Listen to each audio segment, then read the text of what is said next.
Okay. Well, I lost my internet connection. Oh, is that what happened? I thought my nerdy, you just quit. You were like, I hate this. This is insufferable. I'm not listening to Michael's No. thing that is only funny to Michael.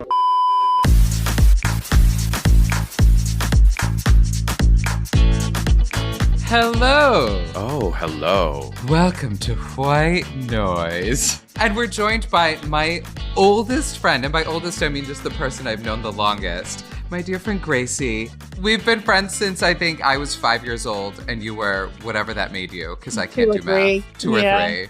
Yeah, pretty little. And we're betrothed for most of our childhood. It's true. We were betrothed for a very long time. It's funny. I have this group chat going on at work and I don't know, it's just a lot of nonsense and people trying to like cheer each other up during the workday. And it somehow devolved into everyone sending funny and embarrassing childhood pictures of themselves, which was adorable with everyone I work with. They're all like quirky, weird artists. So you can imagine there's some like... What do you do? I do marketing for the Everson Museum of Art in Syracuse.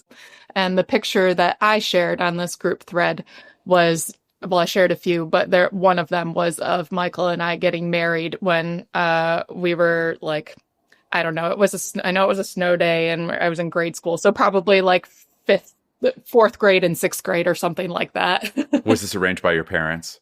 Yeah. We were neighbors growing up, and after school, like, because Gracie's mom didn't work, so she was like the ultimate stay-at-home mom, I will say. Your mom was like, when you picture like the greatest stay-at-home mom, it is Laura McDermott.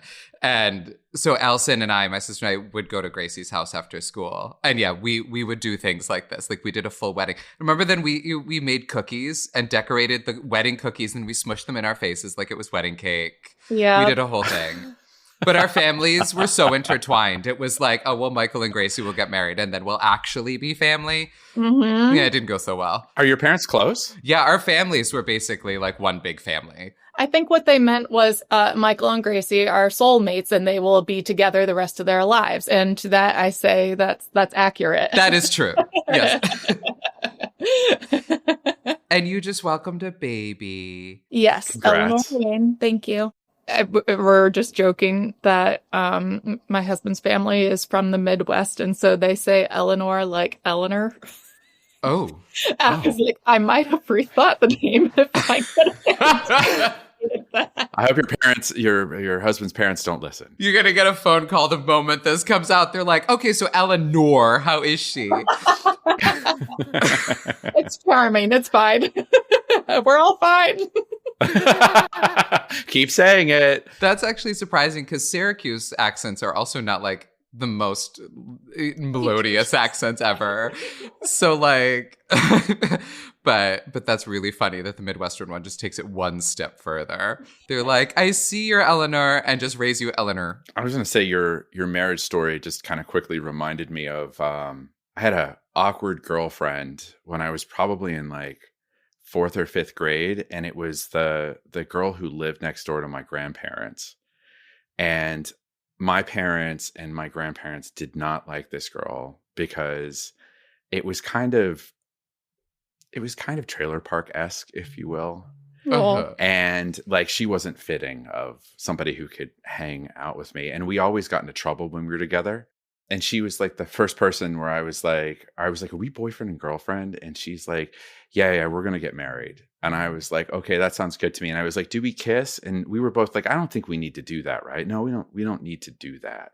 So we were meant to be betrothed, at least in our minds. And it would have, our families would have never let it happen. Oh, where is she now? Do we know? She works at the Dollar General in Stanton. Okay. Yeah. Listen, she's employed, and that's more than a lot of us can say right now. Yeah. So, yeah. As a married person, I can vouch for the kissing's overrated. Don't need to do a whole lot of it. All right. Well, would you like to know today's topic, Grace? Because I know you listen to the show, so you know the general gist.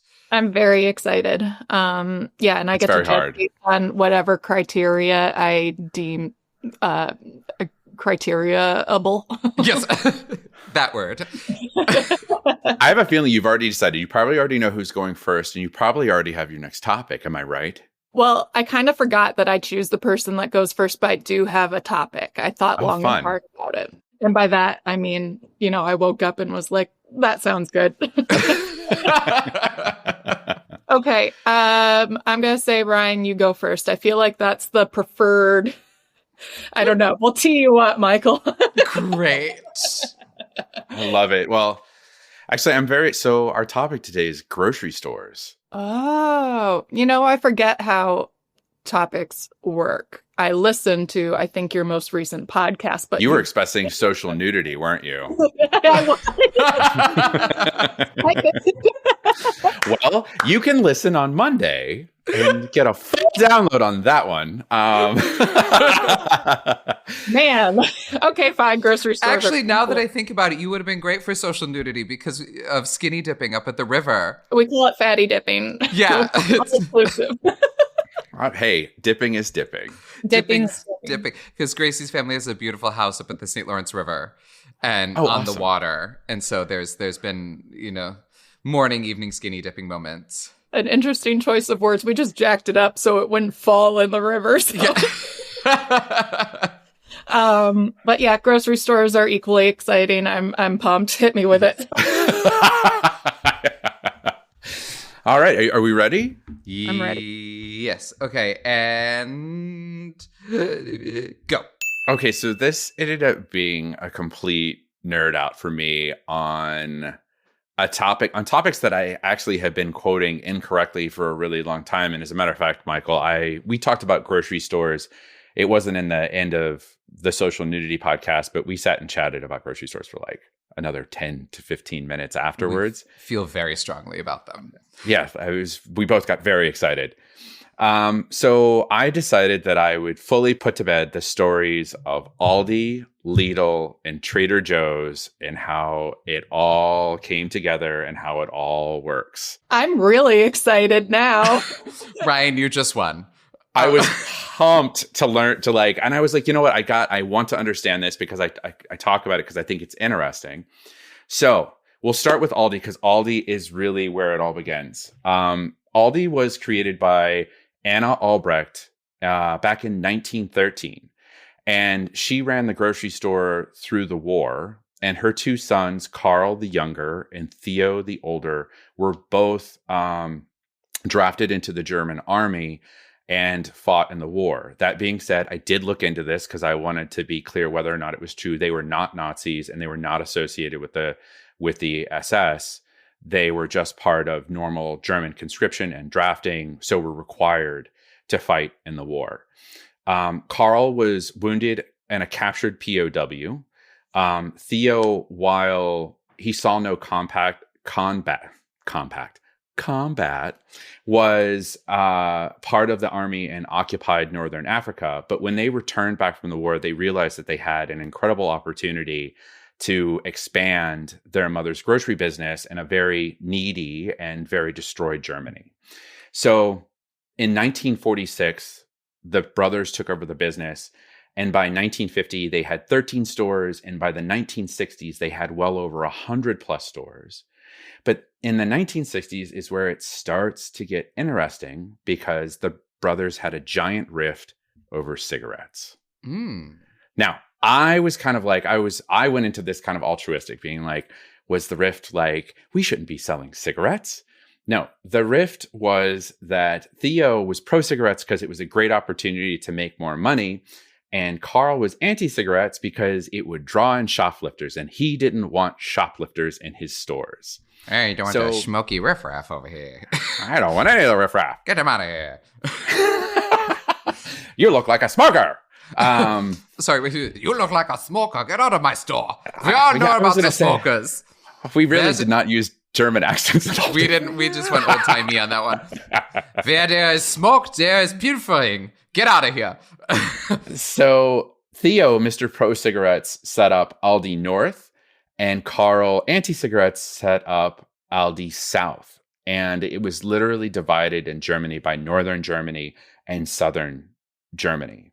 Now, both of these businesses grew huge. The Carl side, so Aldi South, the family's worth something like 29 billion, and Theo Aldi North is worth something like 20 billion at this point. Both are dead.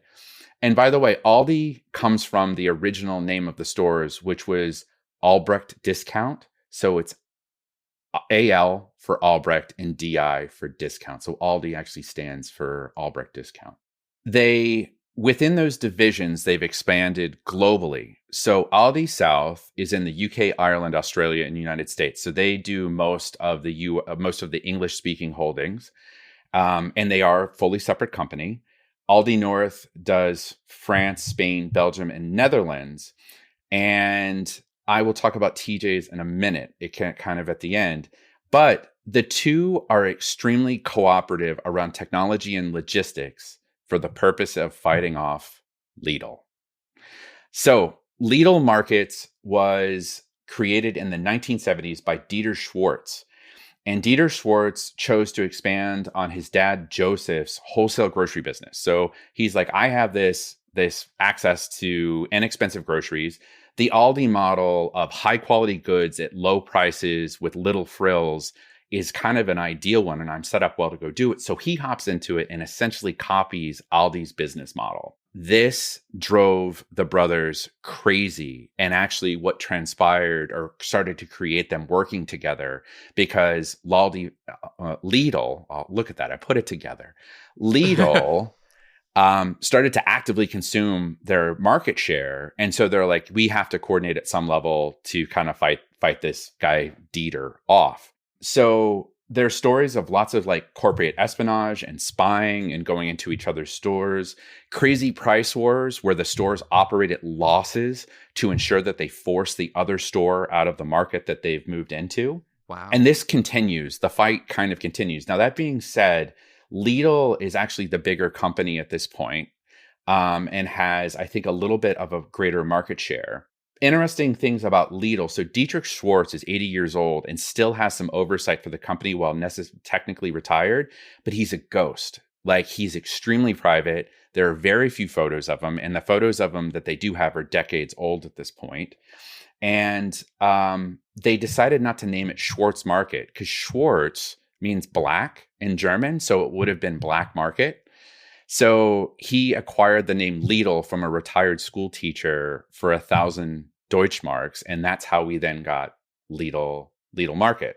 The other kind of cool thing is I think everyone kind of knows this about Lidl and Aldi, is that they have that center lane in the center that has all the weird market. So like everything from cheap sandals to very expensive espresso machines at deep discounts. And this is kind of a common theme in both. Like, you could find interesting things or toys. And that's actually why I like the Lidl. I always go down the center aisle in Lidl where we live. I feel like I'm missing out because I don't think I've ever been to a Lidl. I've never heard. Yeah, I haven't either. Well, so this is kind of fun. I get to talk about my mom a little bit. So my mom started going to the Lidl in Northern Virginia, and my mom was like, Ryan, you got to go to the Lidl. You got to go to the Lidl. And this is just like one of these things where I was like, okay, Mom, like, deep breath. Like, yeah. Like, it can't be that exciting. Uh-huh. So finally, one day they build one in Eatontown, New Jersey, which is just like a hair north of us on the shore. And I'm like, we should go check this out. And Aldi's not really for me. Like, it's too much stuff is prepackaged. Like, it's tough to find fresher items and so like certain things. So we don't typically go to Aldi. Not really my favorite. I will go to find stuff quickly though at times. But we walk into Lidl and I was like, okay, this is actually kind of cool. They have a great bakery with a lot of like fresh German breads and pretzels that are always very delicious. Lidl's also known for having a phenomenal wine and cheese selection. And people are like nuts about their wine and cheese selection. And some of the wines that Lidl owns have actually beat out more expensive, nicer wines and blind taste tests. In New Jersey, they don't sell wine, but in Northern Virginia, they do. And I have emphatically picked up, they also sell wine relatively cheap. So I've picked up very, really, very good, like DOCG Italian wines at very good prices in their stores. But the way it's described between the two is that Aldi is kind of like the steady, disciplined, and strategic warrior, while Lidl is your more scrappy and aggressive fighter. So Lidl will walk into markets, make mistakes, and back out, but they will try anything to continue to gain market share. And apparently the company, like Dieter, is now worth something like $40 billion. So he's worth essentially what the two brothers are worth combined from Aldi. It's worth noting they both died, the Aldi brothers, and both the Sud and the Nord organizations are held by family foundations, and not as much family involvement. So all the executive management is now like formal executive management and not run by the family. But Dieter Schwartz apparently still has a very heavy hand in Lidl. Now, I also said I'd talk about Trader Joe's, and you'll hear people. You have 20 seconds. Okay, this is actually pretty quick. So Trader Joe's was created in 1967 by Joe Coulombe. So there was actually a Trader Joe. Mm-hmm. It was bought by Aldi family in 1979 very quietly, and it's fully independently run from Aldi North. So while Aldi North doesn't have a U.S. presence, they do, because they own Trader Joe's. It's a wholly separately operated entity, but there is apparently some coordination around supply chain and technology because the larger Aldi family holdings have access to all of this stuff. So Trader Joe's is not an Aldi. It is owned by the Aldi Nord Foundation, though. So can I share the rumor that I heard that I'm going to make fact by just saying it here? That's how facts work. That is how facts work. I'm just choosing to believe that it's real. So I heard by who knows who, forever ago, that the gentleman who owned Trader Joe's, he, like in New York State, you cannot buy wine in a grocery store, which is really annoying. But when I lived in Maine, I lived there for a couple of years, I would pick up my wine and whatever with my groceries. And it was wonderful because you could get bottles for like between $6 and $9, and it would be pretty good wine. It was just part of my grocery shopping. And I learned, because this is fact, that the gentleman who owned Trader Joe's went through a divorce, and part of the settlement with his wife was that she was going to get the proceeds from wine sales, from like booze sales, and so he very deliberately marked it down to the cheapest it could be to spite her, so she would not get the proceeds of the wine. Are you fact checking me, Ryan? This is fact. Even if it's not true, that's a great story. I think it's great. Like, that's one way to keep prices low, just bitterness. So actually, it doesn't necessarily have to do with, the legend doesn't have to do with Trader Joe's, but it does have to do with Charles Shaw, which is the $2 Chuck. Oh. In reality, Charles Shaw started his Napa Valley winery in 1970, focusing on varieties like Gamay. Despite early success, including awards and features in White House dinners, the wine faced significant challenges in the 80s. Financial difficulties compounded, and a costly divorce from his wife, Lucy, led to bankruptcy. In 95, Charles Shaw label was sold to Fred Franzia Bronco Wine Company for $27,000. The affordable price of Charles Shaw wine in Trader Joe's, affectionately dubbed $2 Chuck, stems from Bronco Wine Company's cost-effective production methods. These include owning extensive vineyards in California, merchandising, harvesting, and fermenting with oak chips instead of barrels, utilizing lightweight bottles. These strategies enable the company to offer such low prices, not as a result of any divorce-related vendetta. Oh, sorry, Grace. Are you upset that I dispelled the myth? Did I lose now? Did I just lose? How dare you spread accurate information, Ryan? Listen, if Gracie and I both learned something from, I truly can say this about my mother, but certain other people, it's that you never let the truth get in the way of a good story. That is very true. But no, we should be about facts here. We should try. That was great. Oh, are you ready, Michael? Sure. As ready as I always am. All right, hold on. You know what's funny is I always say this to you and I never have my timer pulled out. I know, same. It's that one thing that I always forget about where I'm like, ready to go? Oh, well, I'm not. Oh, wait a second. I'm not. All right, ready? Yes. Go. I have pretty strong opinions about grocery stores. I think because I grew up with Wegmans. And in my opinion, Wegmans is a superior grocery store. It is. And I even grew up with like the janky Wegmans in Syracuse. And my janky Wegmans is nicer than pretty much every other grocery store I've ever been to. And I think it has so much to do with the color scheme. And I think what their color scheme is that it's brilliant. Because their floors, if you've never been into Wegmans, they're this wonderful family-owned grocery store. Thank you, Danny Wegman. And their color scheme is orange and brown, which at first doesn't sound that nice, but I think it covers any dirt and grime, so it never looks dirty. And they have like wood paneling around their pharmacies. The Wegmans brand stuff is always very good, but it's not like a Whole Foods like where they like push their brand at you. Like it's a solid mix of like Wegmans peanut butter and like Jiffy. And then their sub shop though is where they won me over when I was young. Wegmans subs are so good. And I think because they're enough, they could feed a family of 6, like one sub. Like they're one of those ones where you would go like, my personal order is turkey with provolone cheese, lettuce, tomato, mayonnaise, light on the mayonnaise. And they fill it with so much deli stuff that like you could bludgeon a small child with that sub. And then like, you know, they're so thick and wonderful. That was one of the things I missed most when I was pregnant. You can't have deli meat. So like, or like no more Wegmans subs anytime for I'd you. go into Wegmans, I'd be like, womp, womp.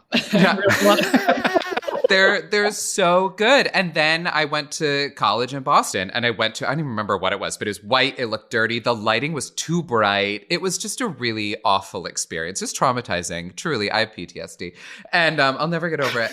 And I was just like, is this how other people live? And then I learned that like other people are very defensive of their grocery stores. Like I did a play in Florida for 6 months. I was in Sarasota. And the way I feel about Wegmans is the way they feel about Publix. Oh, yeah. And Publix subs. And I have never felt so superior in my life. I was just like, these people think that what they have is great and this is nothing. And to that end, like I went to LA and I would go to Trader Joe's. And again, I would look down at my nose at Trader Joe's because I will give you Trader Joe's is nice. But my issue with them is their food goes bad so fast. Like, yes, it's like supposed to be all organic, whatever, but I would buy a loaf of like Trader Joe's bread and get it home and it would be moldy. Like it would be 12 minutes. You would have to have 15 sandwiches to like make that bread worthwhile, like in a day. And so that's my issue with my little gripe with Trader Joe's is I feel like inexplicably their food goes bad very, very quickly. And I know people are weirdly too cheery and there's a bell that they rang and I was like, I don't know. This is a bit much. There's Stu Leonard's. I don't know. So this was my unplanned rant about other grocery stores. Stu Leonard's? Stu Leonard's. I hate Stu Leonard's. That's the one I talked about it before where it's like one long aisle like IKEA, but it's like a barn and you're like, I just wanted to buy mayonnaise and this is now going to take me an hour and there's like robot cows singing at me. No. That makes more sense. It's like, it's weird to bump into one Leonard, let alone two. Yeah, no, not 2 Leonards. It's Stu Leonard's. It's Get Out of Town Leonard's. I hate that place. Get Out of Town Leonard's. It's a horrible place. It's where grocery dreams go to die. And the funny thing is that I do have really strong opinions about this, even though I'm not a good cook, like famously. Quite literally, I have been on TV to learn how to cook and I'm still not good at it. So I heard your pasta is fab, Michael. My pasta is very good, I will say. And Chef Anne Burrell was very proud of me that I learned how to make pasta. So where all this led me, though, because I wanted to learn about the history of Wegmans. And so Wegmans opened in upstate New York in Rochester in 1916. And the interesting thing is Piggly Wiggly claims to be the first grocery store. The first, like, as we know it, grocery store. And they opened in Memphis, Tennessee in 1916.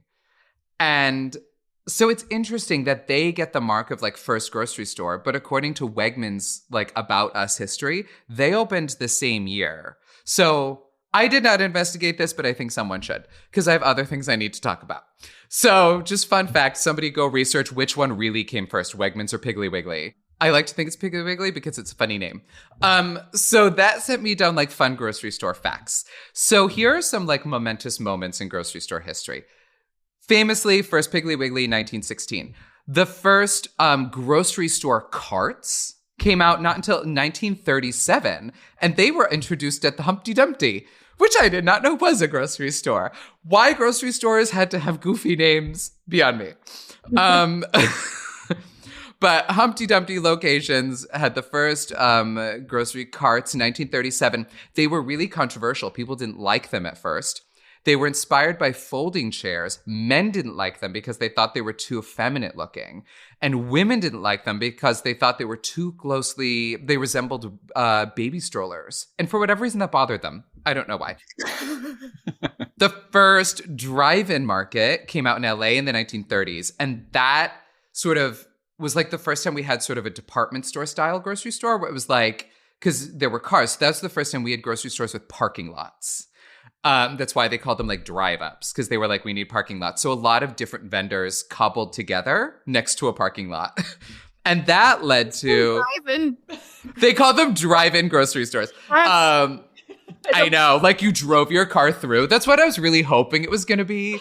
Like you just kind of barreled through and like yelled through your window. You're like, I need some ham. And it just like, they threw it through your car window. Sadly, that's not the case. It's just a parking lot.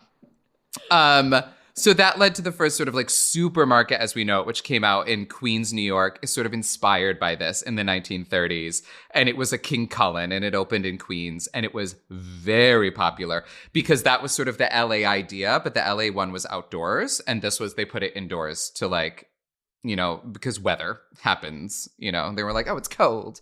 So let's enclose this. But that was still where it was like different vendors, if you will, like a baker and a, you know, fishmonger, all, you know, under one roof. Fishmonger. A fishmonger. How am I on time, by the way? Oh, I don't know. Oh, you have 2 minutes. Okay, great. So where this all really led me, which is what I was why I was zipping through grocery store moments, because those are interesting to me. But what really I was excited now is the Piggly Wiggly. What the Piggly Wiggly always makes me think of is this thing called Punchy Players. And it's this YouTube creator. And what he does is he does impressions and he takes clips of old stars and puts them in fun places. And then he does voiceovers. So he does like if Audrey Hepburn was your airline hostess. He does a like Julia Child cooking thing. But one of my favorite ones, he does Judy and Liza. And they go on various adventures. And one is Judy and Liza go to the Piggly Wiggly. And like he just uses images of them in a Piggly Wiggly moving around. And then voices it. And it came out of, he did one where Judy Garland does a cream of wheat commercial and sings the thing. And Liza's like, good morning, Mama. What are we having for breakfast? And she's like, cream of wheat. But Judy and Liza go to the Piggly Wiggly is one of my favorites. And then Ann Miller is the grocery store checkout girl. I will just play a little bit of it for you now. Just a little snippet of it, but it is wonderful. Wait. Oh, Mama, it's going to be a fantastic dinner. You know, we got the Dr. Pepper, we got some candy bars. Really, because Judy spends the whole time singing jingles as they go through. So she only will get things that have jingles. So they only have candy bars and like sodas, whatever it is. Wait. What we'll need afterwards. Plop, plop, fizz, fizz, oh, what a relief it is. Oh, look, Mama, broccoli. Oh, no, we can't get that. It doesn't have a jingle. Judy, I can ring you up on register 4. Ann Miller, what are you doing here? Right. Judy, they stopped making tap dancing pictures, so I came here to pick up some hours. Oh, Annie, do you carry Kraft macaroni and cheese and Jolly Ranchers? Sweetie, we're running a special 2-for-1 on raw sauerkraut. And I tell you, it's great, but you gotta keep the lid on it because it smells like garbage.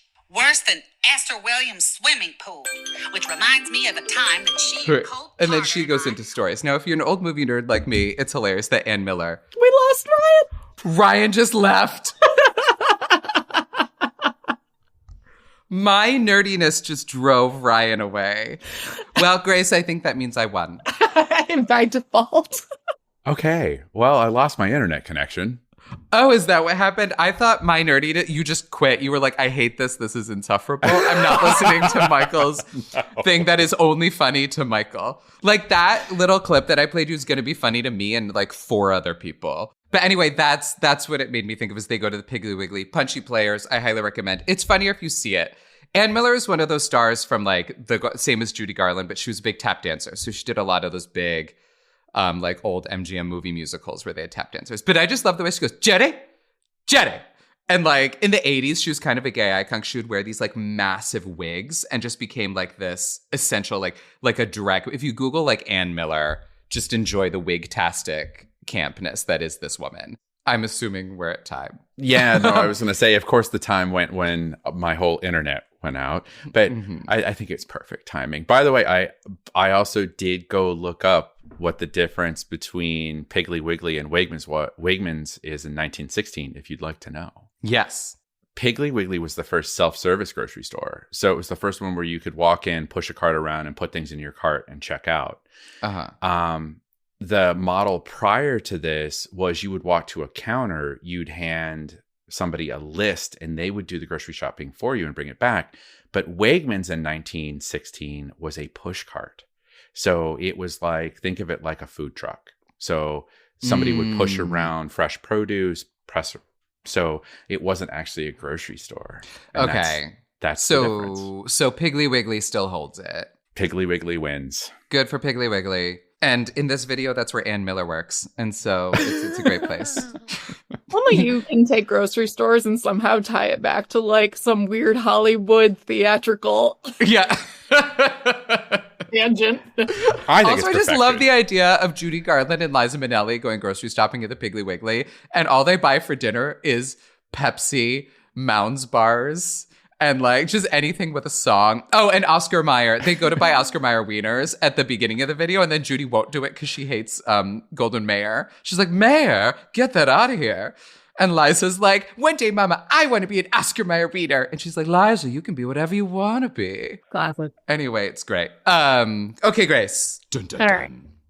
You know what to do. Yeah, now you got the hard part. I pick Ryan. Shocker. I was going to say, this isn't that hard. There are reasons. So, first and foremost, you scratch that like Trader Joe's itch. And even though you ruined my favorite Trader Joe's story, I was glad to learn about it.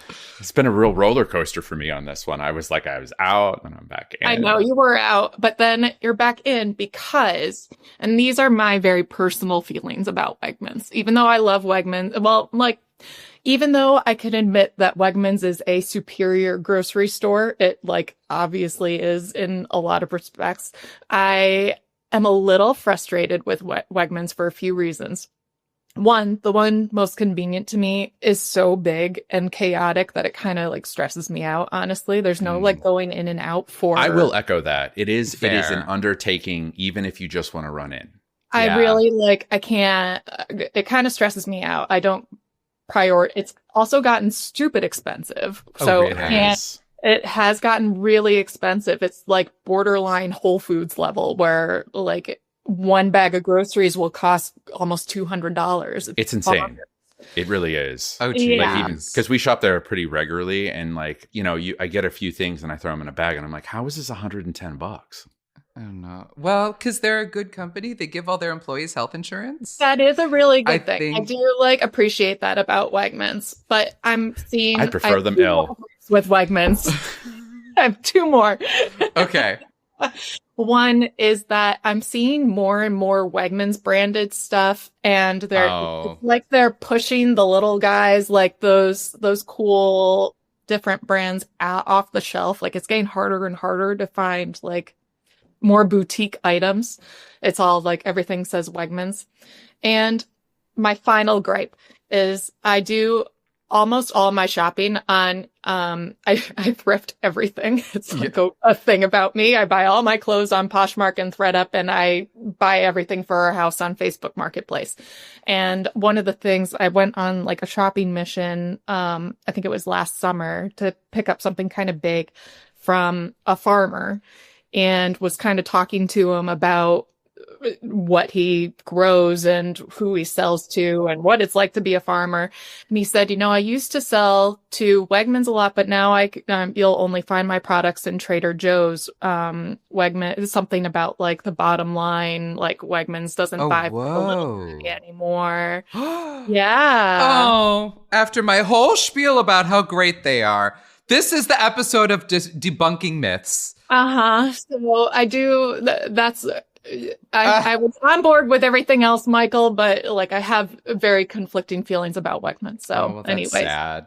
I was gonna say it strikes me that they've just gone hardcore corporate at this point, and it's all about the bottom line. Like I do understand that, but at the same time, I do think it's a walk away from what the brand I think was originally intended to be. But yeah, I guess I'll just have to cling to my memories and never go back because it's gonna ruin my life. Well, I'm not like anti-Wegmans. I'm just more pro Trader Joe's because they actually buy more local produce. Gotcha. So I feel like I'm supporting the little guy more. Gotcha.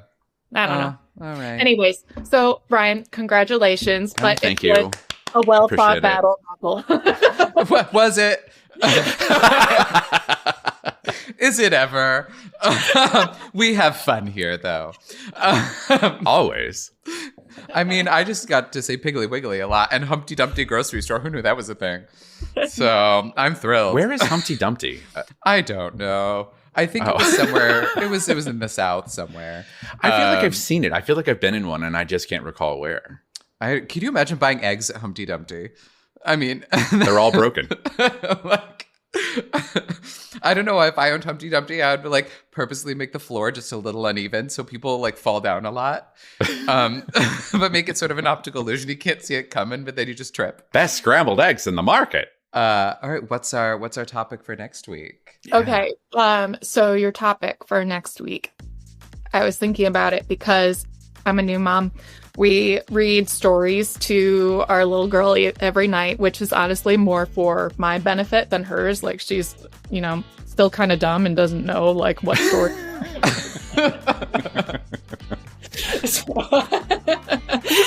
It's okay. She will appreciate them someday. So your topic is fairy tales. Oh, yeah. Fun with that. Which it can be but there are also some really dark fairy tales out there. You could take it in a weird direction if you wanted to. That's true. I'm gonna try and go weird. That doesn't surprise me. Yeah. You're gonna be like, I see your Grimm's fairy tales, and it raised you with these like really messed up ones. Like there was, actually, I was about to tell you one, but I don't want to because what if you want to talk about it next week? So I don't know. I'm gonna leave it to your interpretation and discretion. It can be light and airy and happy family times, or it can be real dark and creepy and like, I don't know, teach some really hard lessons. Okay. I'm excited. This will be fun. Okay, great. Well, thank you so much. You're so welcome. Thanks for inviting me. This was fun.